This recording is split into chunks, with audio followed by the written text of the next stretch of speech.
of the width of the material. That's because I want to cut 2 slots and have them fit together with no gap in between. Slots. See, that would have been a good idea. Why didn't you post this sooner, Bob? Hi, I am Nicky Clements, and I used to make stuff like this.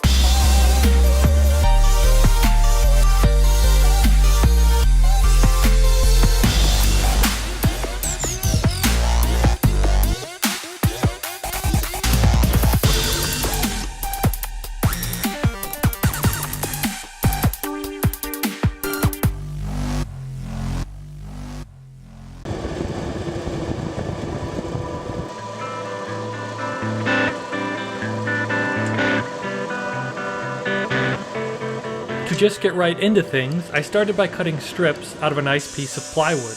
These strips will be used to make the overall frame of the advent calendar. Pretty much just winging everything I'm doing, working off the vague memory of what I did when I made the first 2. I decided to make this one a bit smaller than the one I made Lisa, going with a 2x2 inch square cubby. I made myself some template pieces to make marks with to try and make everything as precise as possible. Using my patented tool storage method, finding the right tool is super easy.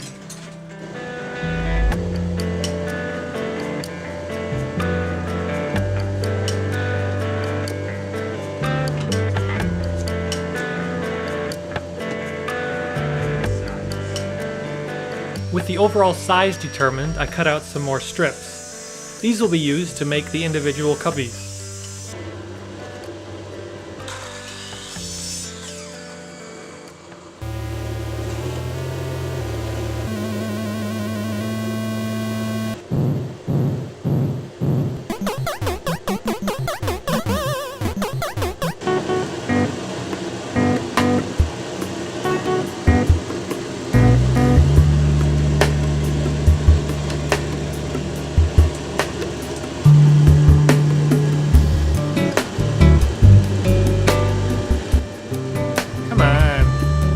Spider stuff.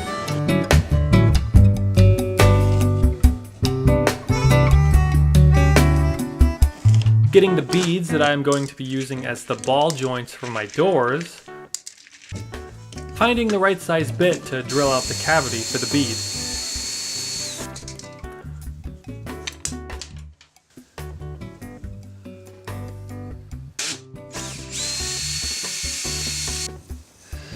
That's a much better hole. 29/64. Unfortunately, they don't make an easily accessible Forstner bit in the exact size of the bead I have, but that ends up not really being an issue, as having a slightly bigger hole will give me some much needed wiggle room in my joint. I made a template to accurately drill my holes, especially since I'm drilling them by hand, as my drill press doesn't work very well, and because I'm drilling on the edge of the board. Making a template like this can really help you drill straighter holes when drilling by hand. Wait a second, how the hell did I do this? So I did this. This is exactly what I did in my original design. Drilled all the way through. The ball goes in. It gets plugged off on the front so it can't fall out the front, but then to keep it from falling out the bottom, I glued on a little piece of wood underneath it, which kept it from falling out. So this time around, why repeat that same issue? Let's just not drill all the way through. That'll relieve any weird issues that I'm having with chip out, and then all I need to do is just cut a small cavity in the front, which should be easy enough one way or another. I think this bit is quite dull. I think I will get a new bit. Cutting out some thinner plywood for the doors. 5, 6, 7, 8, 9, 10, 11, 16. Setting up a stop block on my chop saw to cut out all the doors at the exact same size.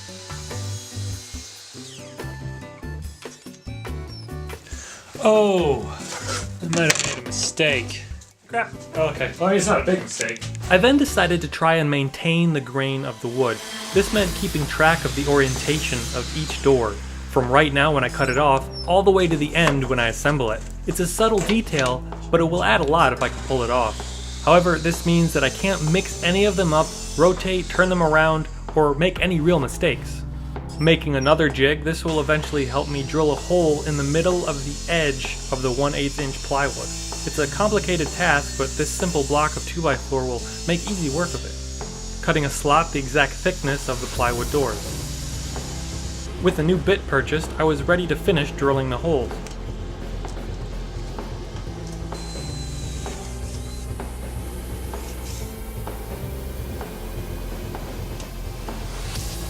Cutting a second set of strips as I realized trying to drill the holes on the edge of the board was far too complicated, and it would make much more sense to drill the holes and then cut the boards to size.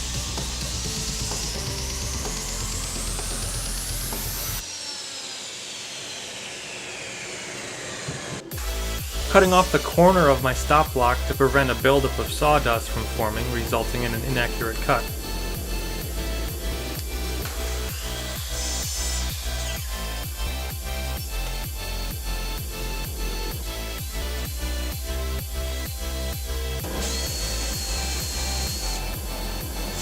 The new bit drills much better.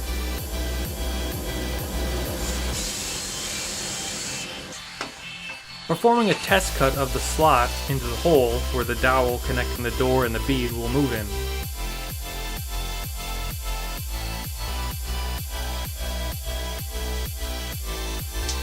Now, I think a better option, I don't need to do this right now, so I'll just do... But I couldn't decide if that's how I wanted to do it, so I opted to first trim the boards to size. It isn't strictly necessary to cut the holes open, but I think it makes the final assembly a bit easier.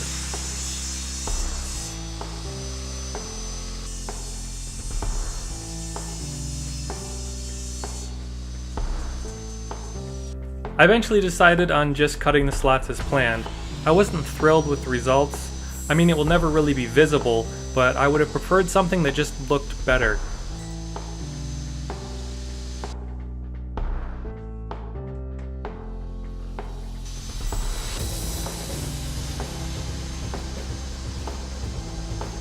Perhaps a small straight bit on a router table would have given me a better, cleaner slot.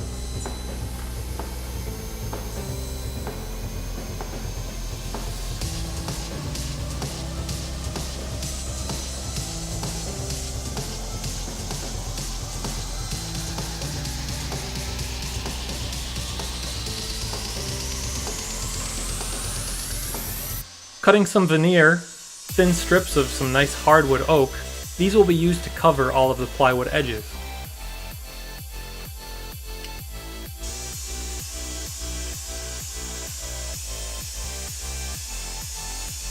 I need a stop block setup that is longer than the table of my chop saw, so I just use a heavy brick. Be careful not to bump anything, and it works great.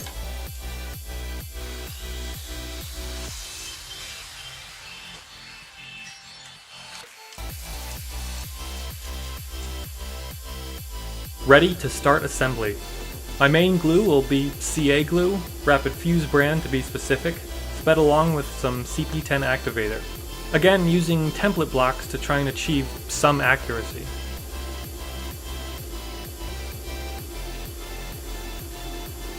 See, you can calm down now. I'm also using some brad nails, and even some wood glue later.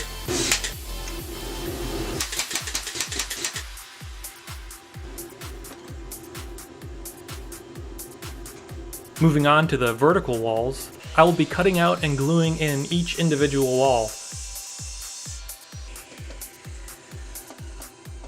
This is what I was referring to in my intro bit.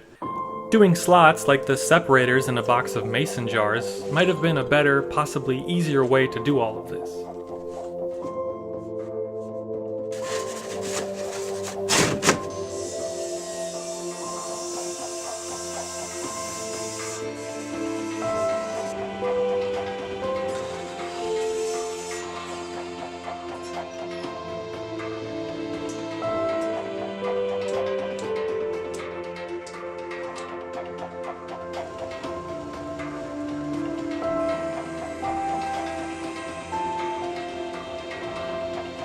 giving those insert pieces, walls, a quick sand on the belt sander.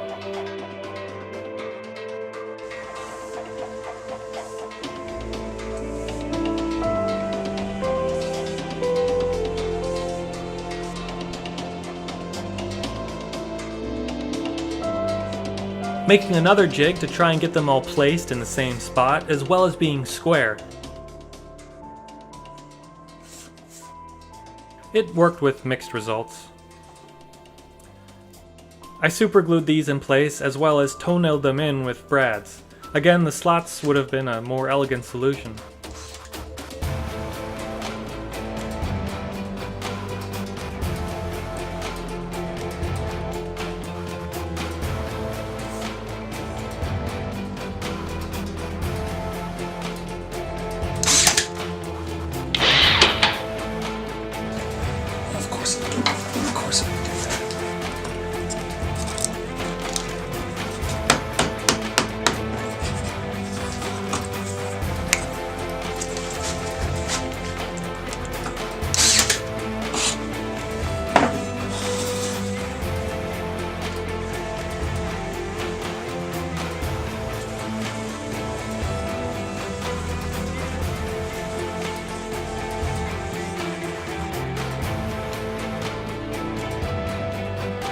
Going ahead and putting on the 2 outside pieces of trim right now.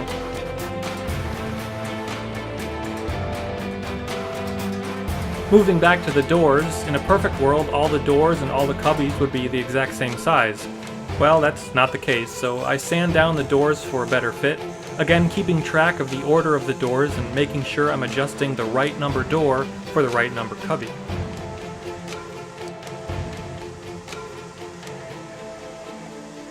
Once I finally got them to fit properly, I rounded over the corners on the disc sander and did a light round over on the edges as well. Cleaning up those slots a bit with the small sanding attachment on my Dremel.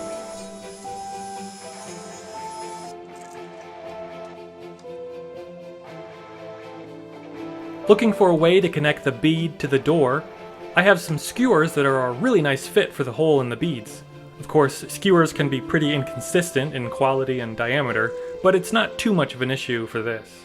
Finding a drill bit to match, and drilling a hole in my jig. Now all I have to do is insert my doors into the jig, drill through the jig, and it will guide the bit into the exact center of the edge of the board. Hey! That works, for some weird reason.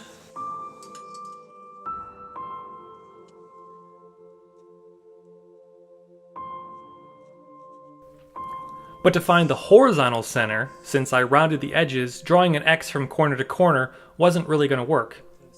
Enter 3D printing.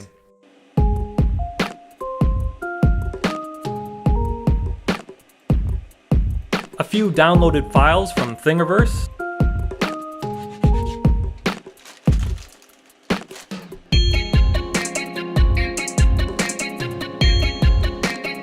A few hours of printing and voila!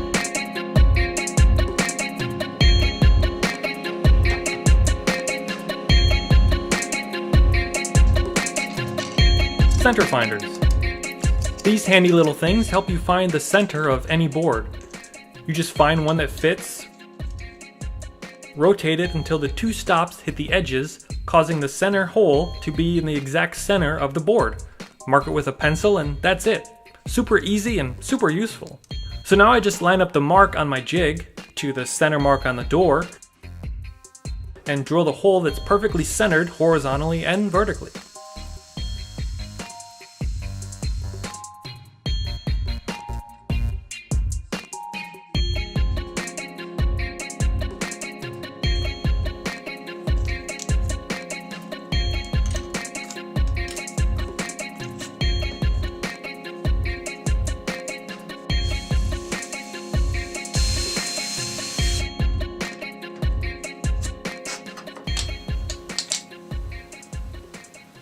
Hey Google, can you play Pandora?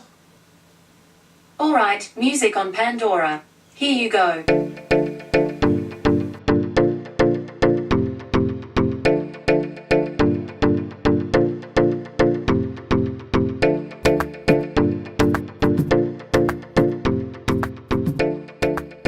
Pulling out my Dremel moto saw to cut the skewers to size, I first make a quick sled to make doing that easier and more precise.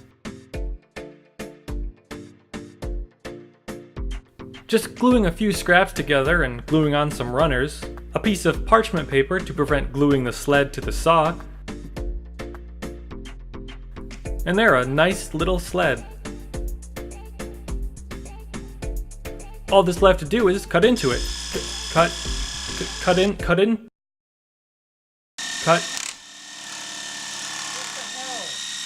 What a waste. Cut into it.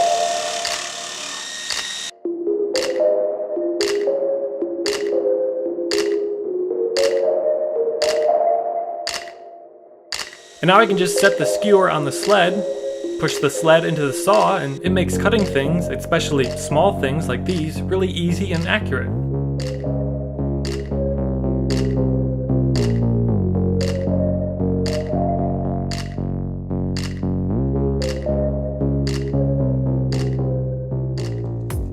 Now to glue the beads onto the skewers.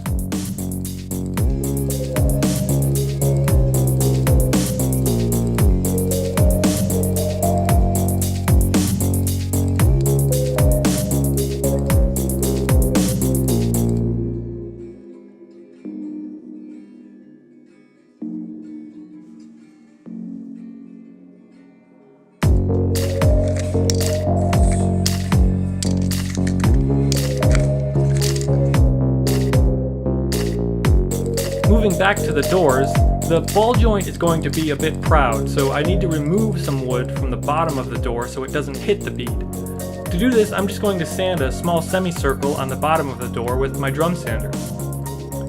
Again, I set up some guides to make the repetitive process easier. I tried gluing and taping the guides down.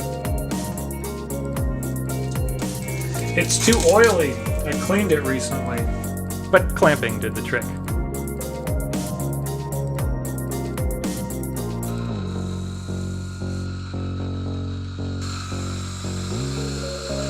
Unfortunately, my sanding drum was quite worn out, and it was the only one I had. But it turns out that the smallest drum size is the exact size of the Dremel sanding tubes, of which I had a handful. So I just stacked several of those and I was back in business. I also could have just used the Dremel if it came to that.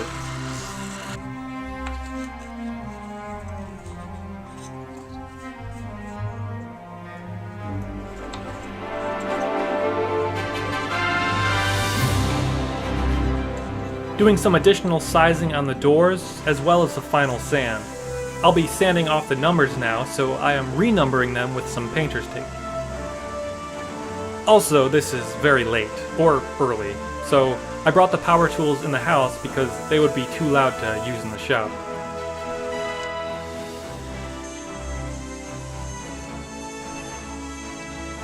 Now to cut notches in the front trim. This is needed so the doors can swing up. First marking them and drilling a hole in the middle.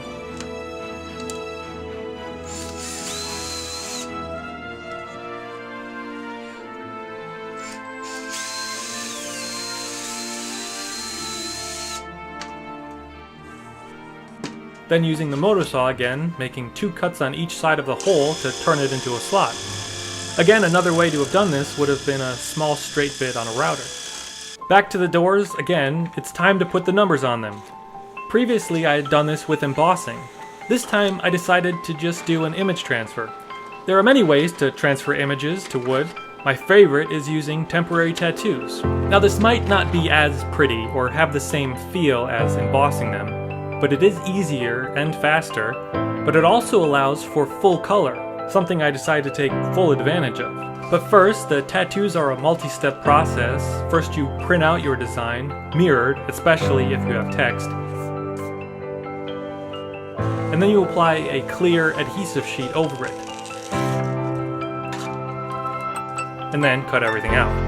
Normally I like to cut directly on glass. That's why this desk has a big glass surface on it. However, it needs to be cleaned and scraped, so I just grabbed a cutting board to work on. Cutting out the individual door transfers, as I said, taking full advantage of the fact that the transfers can be full color. Decided to do a picture on the backside of the doors instead of snowflakes or some other design.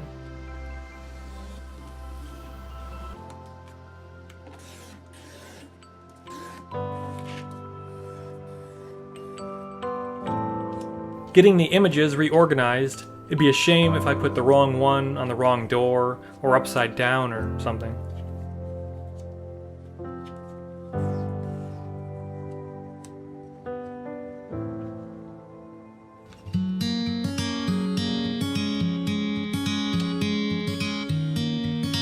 But doing the numbers first, as they are a bit less stressful, applying the transfer is very easy.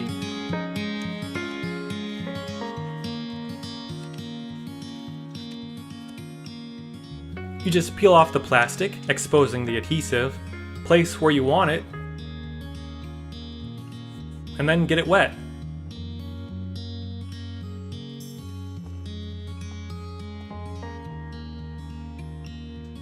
After a few moments, the paper will release, peel away the paper, and that's it.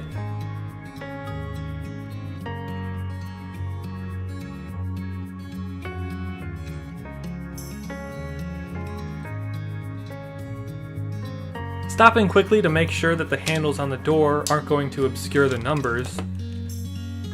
They don't, but I positioned the numbers slightly higher for the rest, and probably should have printed them slightly higher with that in mind.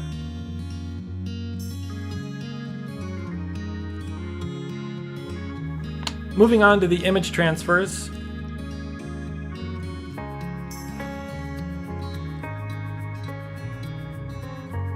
The image is reversed, so I start from right and work left, I think.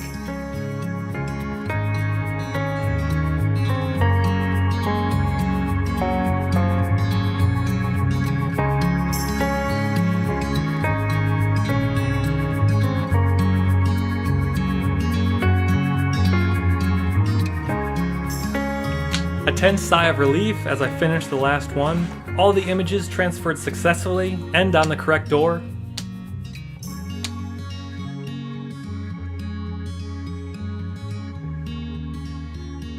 Propping them up to dry. Time to glue on the knobs. Now I always forget I need to buy 50 knobs, one for both sides of the door.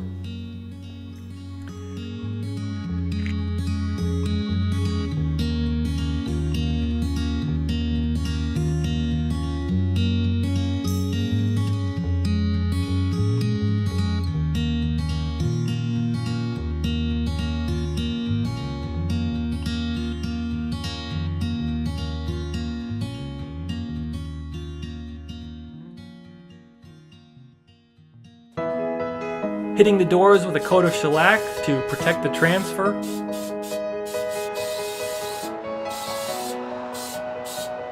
Holding them with a skewer and then sticking them into some foam core to dry.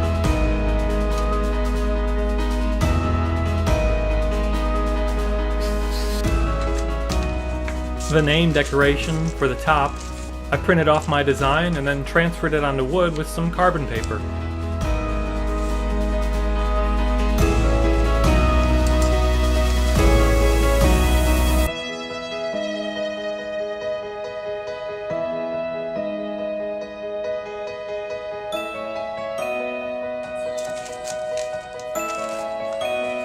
Back to the motor saw to cut it out.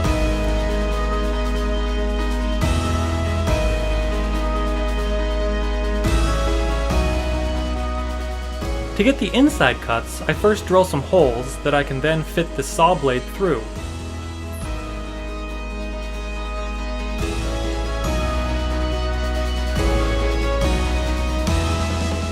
Reattaching it to the saw, I can then proceed to cut those inside shapes. I am limited in the size of the inside shape I can cut, not by the size of the blade, but actually by the bars on the top of the blade that attach to the saw.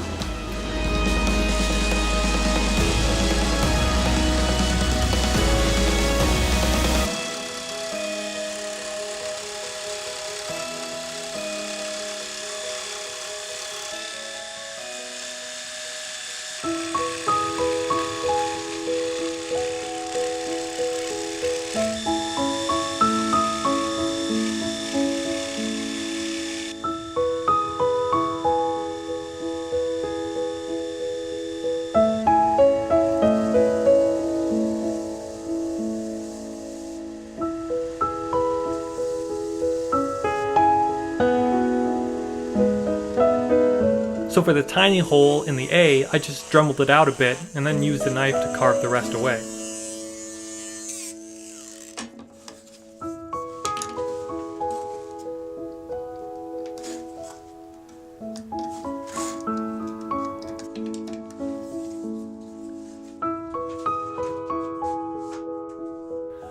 Cutting out the back, another piece of thin plywood.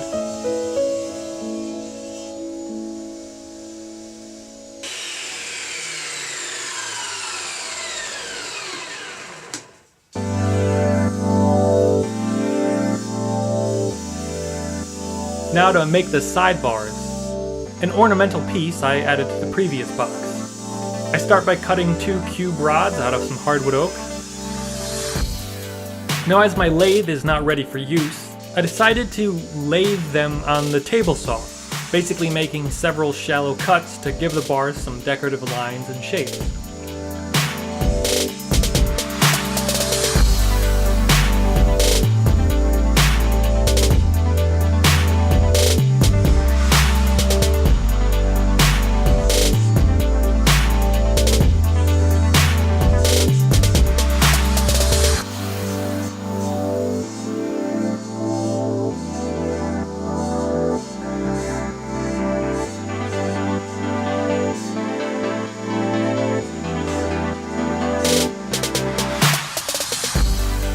And then smooth over the corners on the belt sander.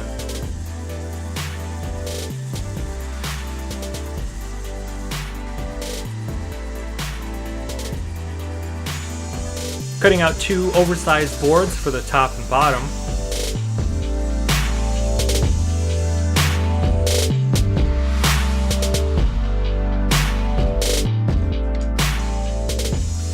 And cutting some thin boards to possibly be the trim around the top and bottom.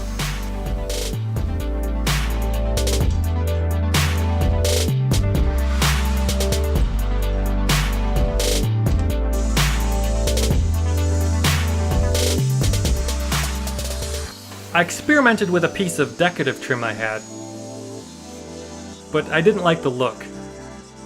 It didn't fit, and I ended up using the oak strips. Well, let's worry about that later.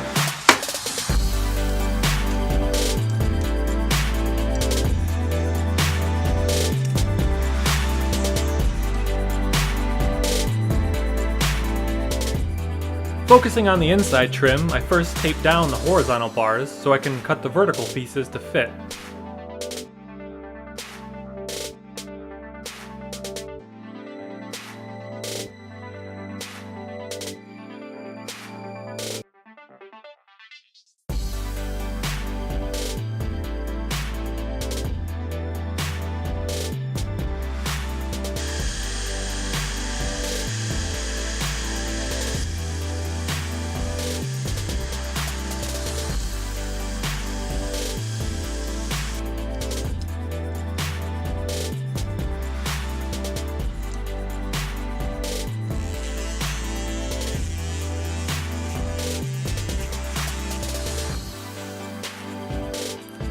With those cut, I proceed to glue them in place, using tape to clamp them. I'm not using activator here so that I have more time to position the pieces.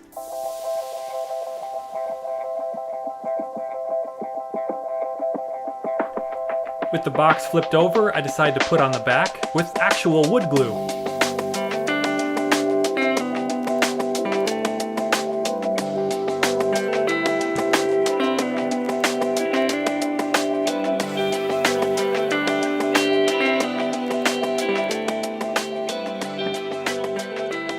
And just use several weights to clamp it down. And a cat. The top needs to have cavities cut out of it for the ball joints to go up in, so I marked and drilled those out.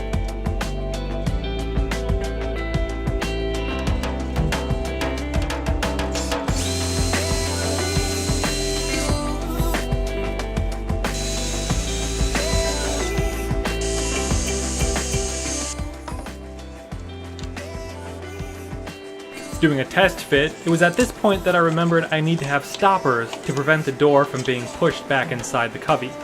I previously solved this by gluing strips on either side of the box, like a door frame. This time around, I decided for a more minimal solution. Gems. I decided to glue 2 small gems on the bottom wall of the cubby to act as the doorstop. It won't do as good a job as a full strip of wood, but it will be much less intrusive, and won't restrict the opening of the cubby, which is especially good as I made these cubbies smaller than the previous one. I first tried making a jig to place the gem with some foam core, but I found a cut piece of popsicle stick was all I needed. I just slid the popsicle stick into the cubby and bumped the gem right up next to it, and it gave me perfect placement. As my gem setter, I just put some double-sided tape on a skewer and that worked really well.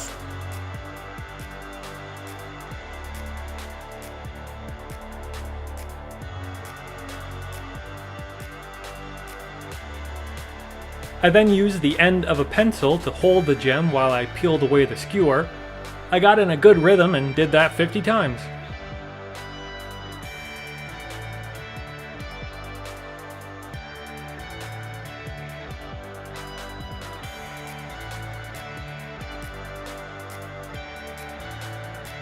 A final check. As you can see, you can miss the doorstop, but when closed normally, it works great. Everything is dry, so I can remove all the tape. Now to glue the ball and skewers onto the doors.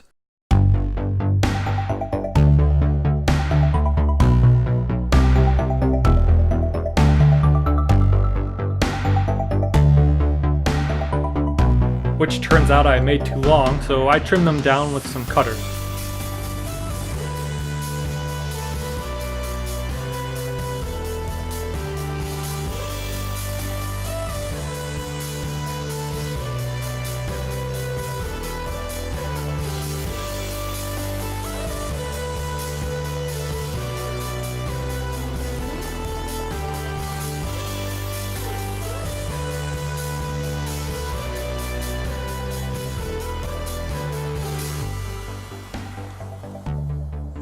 With all the doors in place, I can put on the horizontal trim.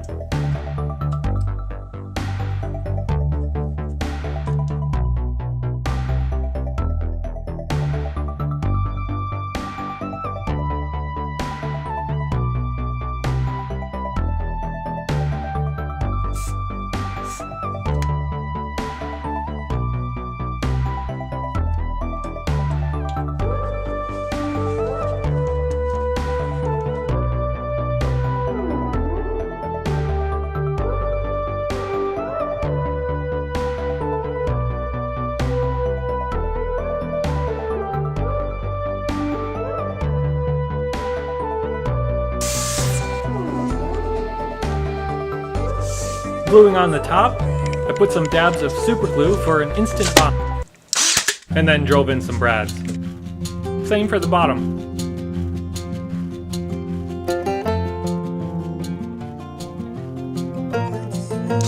I attached the rods, and finally the name.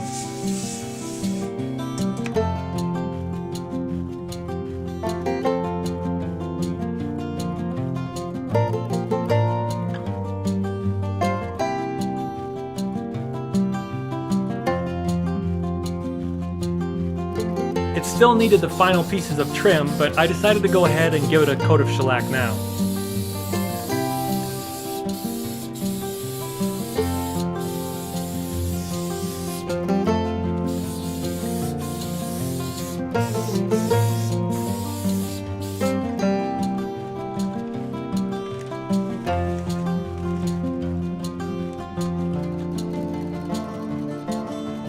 I also applied the letter for her on the back.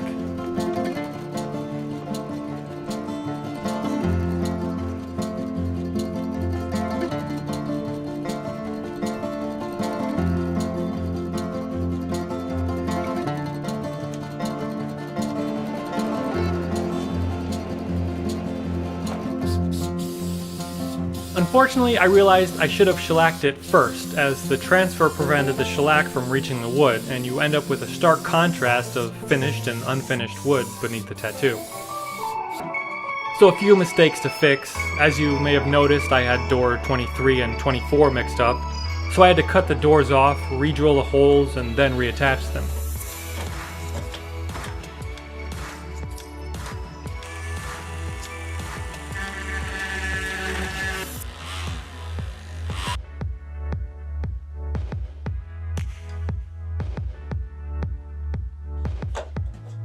Jeez.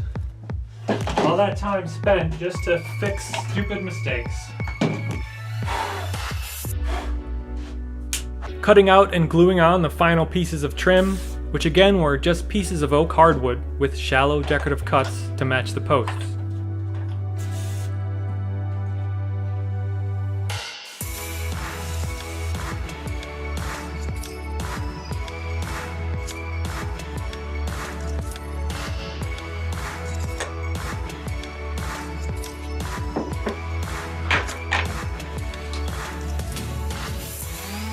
I then sanded off the letter and applied a new one. I took the opportunity to make it larger and use a more readable font.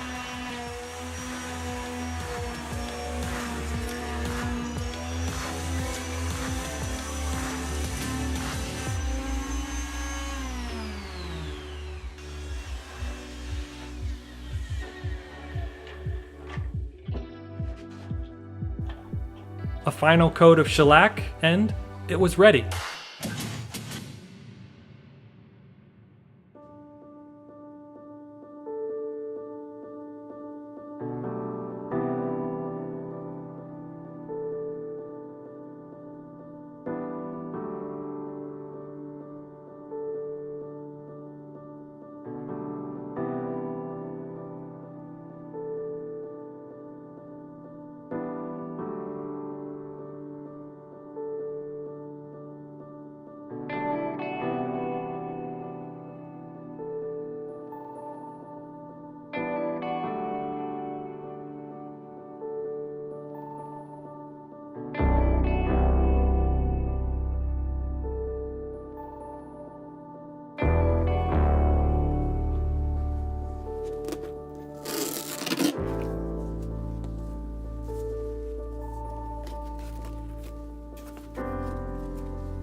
Well, I am very pleased with the final result. I think it came out just wonderful. I think my niece is really going to love it, if not just for what's inside the box rather than the box or boxes itself, but that's okay. I really like the way these square posts came out. Mirroring the design that I made for Lisa and myself, I wanted to stick with the concept of these two side posts, but I don't have my lathe up and running still. So I decided to just basically lathe on the table saw, and I don't think I would have chosen to do this if I had my lathe working. That's a really cool thing to have happen in a project. When you have to find an alternate way to do something, you end up finding something that you really like and might end up choosing to do in the future. This matching molding, inspired by the square posts and also influenced by the fact that I didn't want to buy additional molding, or that I didn't have my router set up, or that I don't have any router bits anyway, to route out maybe a piece of hardwood like I did in the very first one I ever made. Again, just a really great result and cohesive design. I also really like the smaller form factor that I went with. I think it's a really nice size, especially compared to this one, which is much bigger and still very nice, but I think the decision to go smaller was definitely a good one. Now, it was quite a bit more work to do the embossing on this one, with the embossing stamps and the heat gun and the glitter. It's a very nice and elegant result, but using the temporary tattoo transfers was far easier, and then it's a much brighter design, which I think is good for a younger person, child, girl. It'll be a lot easier to see, and especially when they're still learning all of their numbers and everything.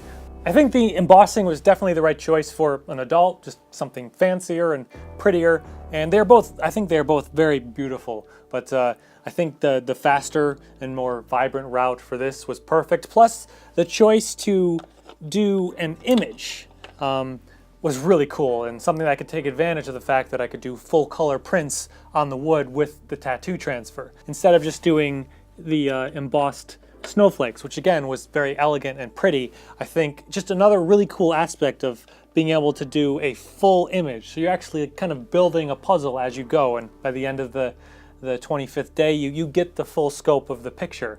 I think that's really cool.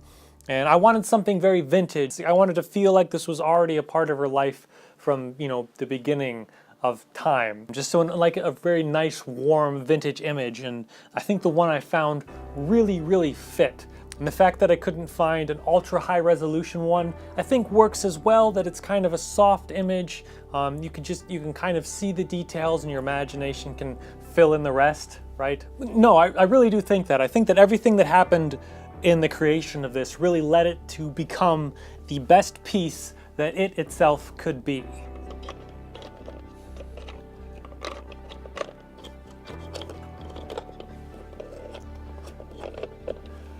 There we go. Yeah, I think that's just a lovely image on there. I worked hard to get so that we could have the robin, the cardinal, in the full square, so the cardinal wasn't chopped up in between two, and the same with the little squirrel that we have down here. Yeah, I'm really happy with this image. It suggests just a really lovely Christmas from a long time ago. I'm very pleased with that image, and I'm pleased with how the transfer came out. Now, I have absolutely no doubt that this will one day break off.